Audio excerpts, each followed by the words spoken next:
Hey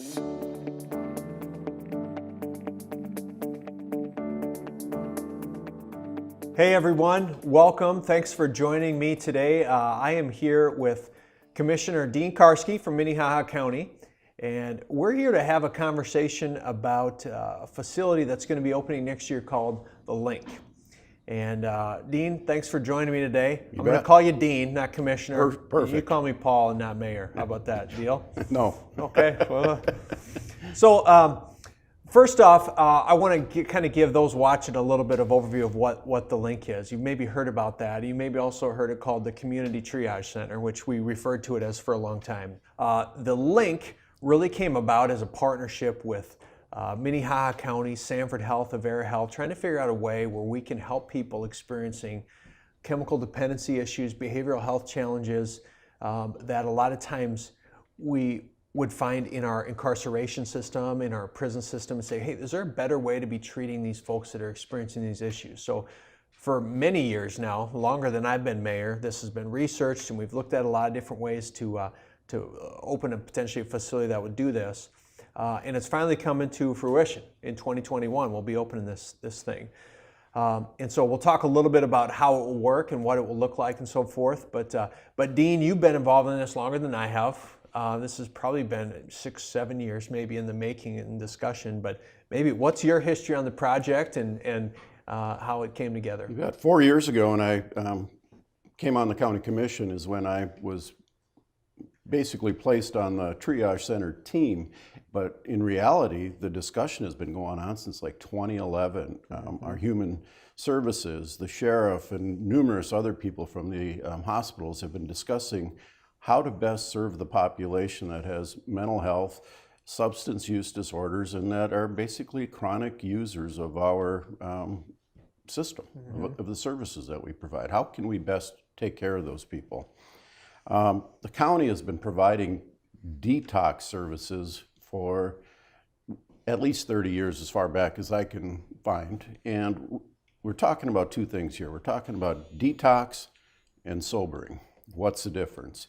Detox is when we bring that person in off the street, maybe law enforcement, maybe the ambulance drivers, whatever, that this person is incapable of taking care of themselves because of some level of intoxication, drugs, alcohol, etc. So we got to get them sober. That can take a few hours to maybe 8-10 hours. Now they're sober, and I did that backwards. Sobering is when we bring them in, and detoxifying them is once we get them sober. We want them to be able to, if they're ready, willing, and able to go through a program where they can detox from the drugs or alcohol that they're on and try to lead a normal life is where we want to get them to. So, and an important point on that, though, is that, and this is really relevant now to this COVID world we're living in, there are times when our hospital ERs are being used for some of those services. So yes. Someone is high on drugs, they're chemically dependent, they're intoxicated. It's not an incarceration issue, so they get taken to the ER and they use up an ER bed, they use up ER staff, when really it's like, should this be is this a healthcare issue, or is there an underlying root cause of that? So I know that's been a reason our healthcare partners have wanted to be involved with this. And taking them to the emergency room is the most expensive way to treat them. And a lot of times this population with these problems don't have health insurance. Right. So what we're doing is we're taking care of them socially through tax dollars and et cetera. So we're trying to figure out the most efficient, effective way to take care of these people. So the important thing is our triage center is a safe place to go if you are in this circumstance. And if you've ever been to our current facility, it does the job, but it's a dismal place. Right. You probably would not want to take a loved one there to get sober or to go through detox, because let's face it, it's a jail-like setting, because it was a jail. And we're trying to find a better place to put people that they're willing to come to. And we're not talking the Hilton, we're talking a very austere setting that we can get people treated properly. Even coming up with the name The Link, there was an intentionality to that too, in that we don't want this to sound like some bureaucratic government facility. We kicked around different names and ultimately decided on the link, really because this facility will be a link between problems, whether that be addiction or behavioral health issues or whatever they are, and treatment, help, and hopefully recovery in that case. So we talked a little bit about the addiction and substance abuse side of things, but the other way that the link will serve our community is through behavioral health challenges. And you want to speak a little bit about that and the need for that? And one of the things I quickly learned when I came into this role is that substance use disorders and mental health, there's a huge overlap. Well over half the people that have substance use problems also have mental health issues. And therein is part of the problem, because it's not just a single thing we're trying to treat. It's twofold, and sometimes even more than that. So where we're trying to put the people and give them that handoff, like you said, first of all, we got to make sure that they're ready, willing, and able to get to that next level. And if they're not, well, we got to make sure that they're not a harm to themselves or society. Being drunk in itself or intoxicated is not illegal. So we can't put people in jail just because they're intoxicated. But we do have to have some form of societal help for them so that they aren't a danger to themselves or somebody else. Right, yeah, for sure. And a few data points I have in front of me here. A third of our residents, over a third of our residents, through surveys and data that we've collected, have been diagnosed with some form of depression. And that same percentage say they have engaged in some sort of binge drinking at some point in their life. Like, those are really high numbers. And it reinforces the need for a facility like this. We're probably, in my opinion, a decade past needing this. I think one of the concerns I know that you and I have discussed before is that this facility, the day we open the doors, will be very busy. And unlike a for-profit business, we don't want it to be busy, but it will be busy. And so maybe let's talk a little bit about the location of this, the great facility that we have, how we'll be able to expand. And, for the people listening, this is going to be at 8th and Dakota. So used to be Falls Community Health was in that building. You remember that probably from your council days, Falls Community Health. And the city vacated that building for this purpose, and we'll be occupying the first floor of that for the triage center. But what are we going to do if we run out of space? I mean, I know we've had those conversations. If this is, quote unquote, too successful, what do we do from here? Well, first of all, Mayor, kudos to you. And when you came into office, you said, hey, I know this thing is ready, but the where part is the issue. And you volunteered and worked with the city council to get us into that building. Thank you very much for that, because it's truly the perfect location.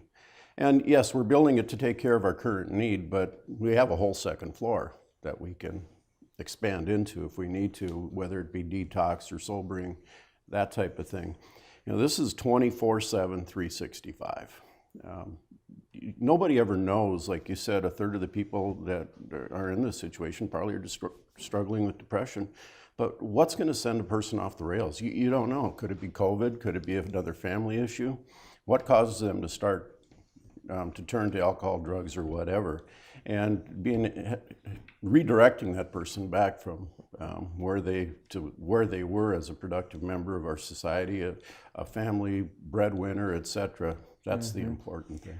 Talk a little bit about who's going to run this thing, because there's four primary partners. There's the city, Minnehaha County, Sanford Health, and Avera, which, by the way, getting all those four and all their different bylaws and entities to get to yes on this thing is a feat in and of itself. So Thank you. I mean, that's a partnership that this city has really never seen before. So that's been good. But who's going to run this? Is the city in charge of this? Maybe speak to that a little bit. Well, the important thing from my perspective when I started with this was that there really was no ownership by any government entity. And that's what we've done. We've set it up where the city, the county, Avera, Sanford all came together and said, we're equal partners in this, because we all have an equal share in what needs to get done here.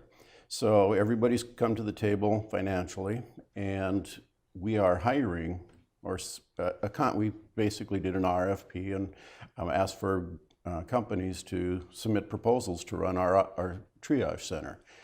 We did that with the help of Steve Lindquist, who's got a very extensive background in the mental health and issue areas, and he basically, for almost nothing, agreed to come in and help us to get this done. In fact, when I say almost nothing, I don't think we've paid him yet. Thank you very much to Mr. Lindquist. He's been deferring his bill, which has been incredible. Yes, and he has just been a godsend to get things done so that we can move our program forward, because the fact that nobody truly owned it, there's nobody really in the driver's seat. So we hired Steve to come into the driver's seat. Let's look at a contract. We've hired attorneys so that everybody feels comfortable with the program. And are we safe to say who's got the contract? We better not, because it's not inked, but we're at the goal line, right? We're at the We goal are right line with there. the provider. Yes. Yeah.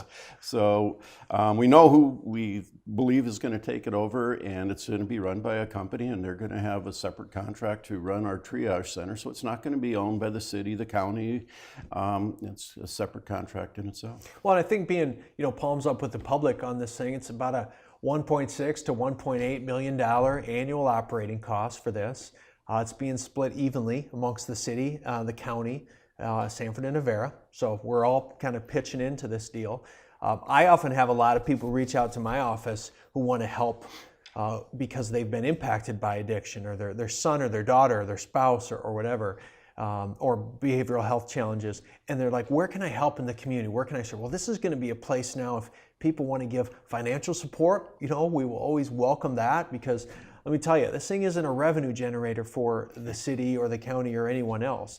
I look at this as like a park. It costs us money to provide this service to help people's quality of life in our community. It's not going to make us any money, and so we've had to find money, I know, in our budgets to do that, but the Helmsley Charitable Trust has been a huge blessing.